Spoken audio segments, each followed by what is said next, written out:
السلام عليكم ورحمة الله وبركاته. عملت لكم بقى النهاردة صينية بطاطس بالسمك المكاريلي تحفة. زي ما انتم شايفين كده بسيطة وسهلة جدا وطعمها خطير. هنبتدي اقول لكم بقى الوصفة. زي ما انتم شايفين كده سهلة جدا.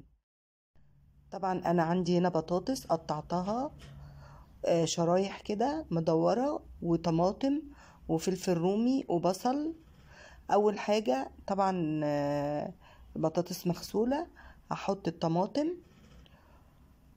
وهحط كمان البصل على الطماطم.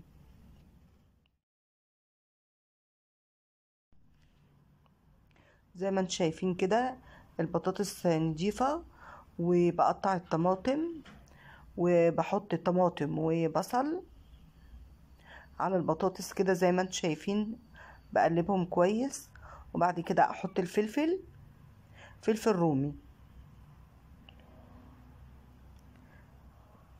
هقلبهم كويس جدا. طبعا بقى ايه، هحط بقى كمون وفلفل اسود وملح، توابل اللي عندي.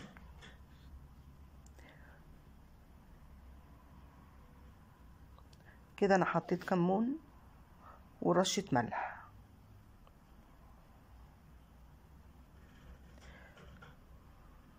هخلطهم كويس جدا.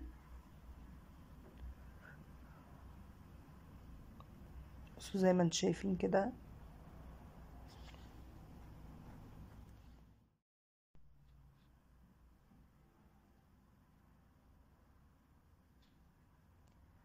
بصراحة بتبقى طعمها حلو جدا. السمك انت ممكن تخليه يعني، بس انا النهارده يعني عشان كنت مستعجله ما خليتهوش، بس انا كنت عاملاه قبل كده ونزلته فيديو كنت خليه. انا عندي هنا ربع كوبايه زيت، حطيت شويه منهم، ما حطيتش كتير على اساس ان سمك المكاريل بينزل دهون. وحطيت كمان شرايح ليمون. على فكره مش بيبقى زفر خالص، بيبقى طعمه حلو بصراحه، بيبقى حلو قوي. كمان المفروض انا كنت حاطه منضفه السمك المكاريل ومحدقاه يعني مخليلاه، حاطه له توم وكمون وملح، عشان كده انا ما حطيتش ملح كتير في البطاطس. طبعا بقلبها كويس جدا عشان الطماطم والفلفل يبقوا كده مع البطاطس ويتبلوا كويس جدا.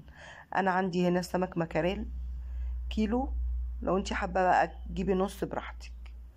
وبصي متبل ازاي، برصه بقى على البطاطس.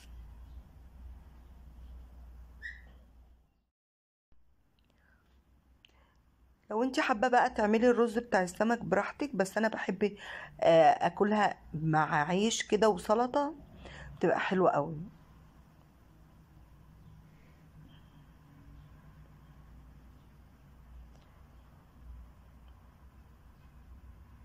اخدت بس شويه الايه، الثوم اللي انا محدقه بيه السمك وحطيته، وبقيه الزيت حطيته في الوش.